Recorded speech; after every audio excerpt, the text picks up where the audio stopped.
दुनिया में अब तक जितने भी युद्ध लड़े गए उनमें से सबसे कठिन एक युद्ध भारत ने भी लड़ा। साल था 1999 का। यही मई से जुलाई के बीच का महीना था। यह वो युद्ध था जब दुनिया ने शांति प्रिय भारत के वो तेवर देखे जिनसे वो दुश्मनों का नामो निशान मिटा सकता था। 84 दिनों तक चले इस युद्ध की कहानी आज से 24 साल पुरानी है। तो चलिए, युद्ध की जीत और सैनिकों की शौर्य गाथाओं को समझने से पहले 24 साल पहले के फ्लैशबैक में चलते हैं। वहाँ से आपको शौर्य गाथाओं के साथ पूरी कहानी बताते हैं कि किस तरह भारत ने उस ऊंची चोटी पर झंडा लहरा दिया जो नामुमकिन सा, समान सा दिखाई देता था। जहां एक और भारत लाहौर बस सेवा के जरिए अपने पड़ोसी मुल्क से दोस्ती का हाथ बढ़ा रहा था, तो वहीं दूसरी ओर पाकिस्तान कारगिल क्षेत्र में ऊंची चोटी पर घुसपैठ को अंजाम देने की कोशिश में जुटा था। वो 3 मई 1999 की तारीख थी। एक चरवाहे ने हथियारबंद पाकिस्तानी सैनिकों को कारगिल की चोटियों पर देखा। इस चरवाहे ने यह जानकारी भारतीय सेना के अधिकारियों को दी। उसके बाद 5 मई को भारतीय जवानों को वहां भेजा गया। इस दौरान भारतीय सेना के 5 जवान शहीद हो गए। 5 जवानों की शहादत के बाद ही इस जंग का आधिकारिक आगाज हुआ। घुसपैठ के बाद अब हम आते हैं दूसरे चैप्टर पर। इस जंग का दूसरा चैप्टर युद्ध था।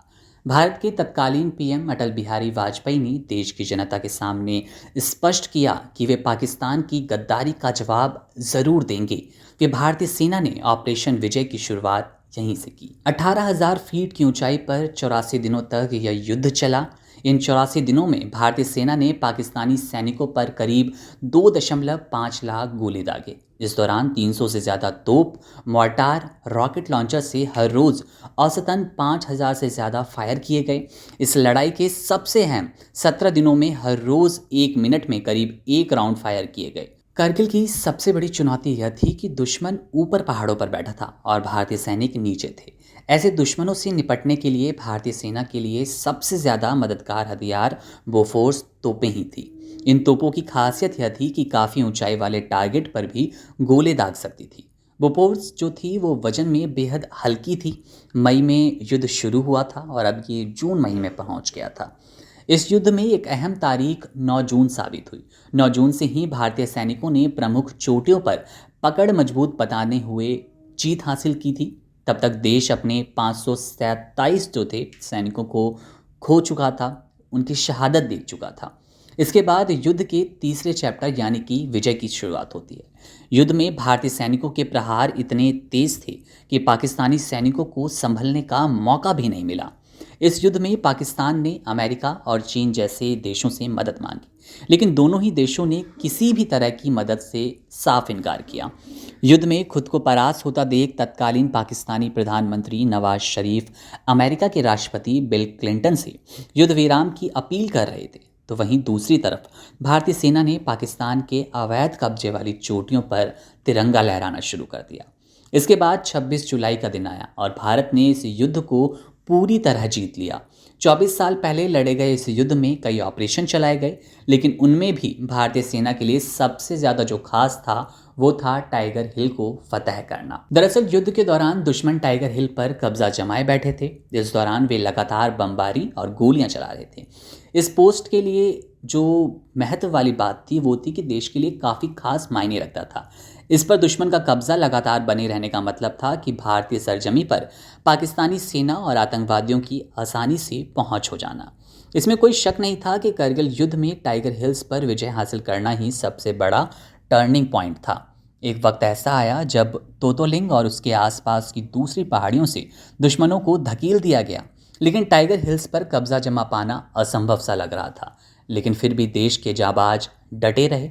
टाइगर हिल्स को वापस भारत के कब्जे में लेने के लिए भारतीय सैनिकों ने एक स्ट्रेटजी बनाई। इसके तहत भारतीय हवाई जहाज़ों ने जो पहले दुश्मनों की स्थिति का जायजा लिया। ये वो हवाई जहाज़ थे जो सबसे ज़्यादा कुशल माने जा रहे थे। हवाई जहाज़ की मदद से भारतीय सैनिकों ने यह अंदाज़ा लगा लिया कि दुश्मन छिपे कहाँ हैं। इस युद्ध की भारतीय जवानों की टुकड़ियाँ मौके को भांपते हुए अलग अलग दिशाओं से आगे बढ़ रही थी। टाइगर हिल फतह करना इतना चुनौती भरा था कि भारतीय सेना को तमाम कोशिशों के बावजूद भी कुछ खास नतीजे नहीं मिल रहे थे। तभी 41 फील्ड रेजिमेंट के कमांडिंग अफसर ने तोप की गोले दागने का प्लान बनाया। टाइगर हिल्स पर सटीक गोले दागने के लिए भारतीय सेना ने बोफोर्स तोप का इस्तेमाल किया। हिंदुस्तान ने मोर्टार और मध्यम दूरी की तोप 122 mm मल्टी बेल्ट और ग्रेड लॉन्चर से दुश्मनों पर हमला बोल दिया। जहां एक और थल सेना तोप के जरिए हमला बोल रही थी, तो वहीं इंडियन एयरफोर्स ने दूसरी तरफ से पाक सैनिकों पर हमला बोला। टाइगर हिल्स पर मौजूद दुश्मनों को भारतीय वायुसेना ने 2-3 जुलाई के बीच निशाना बनाना शुरू कर दिया। टाइगर हिल्स उत्तर से दक्षिण तक 1000 मीटर और पश्चिम से पूरब तक 2200 मीटर के क्षेत्र में फैला हुआ है। पाकिस्तान सेना की 12वीं इन्फेंट्री की करीब एक कंपनी टाइगर हिल्स के हिस्से पर तैनात थी और ऊपर से भारतीय सेना पर गोले बरसा रही थी। भारतीय सैनिकों की मुश्किलें बढ़ रही थी। तभी 3 जुलाई 1999 को खराब मौसम और अंधेरे के बीच भारतीय सेना ने चढ़ाई शुरू की। रणनीति के मुताबिक सेना के जवान अंधेरे का फायदा उठाकर लगातार आगे बढ़ रहे थे। इस खराब मौसम में सैनिकों का जो मकसद था, जो काम था, वो दुश्मनों के करीब पहुंचना ही था।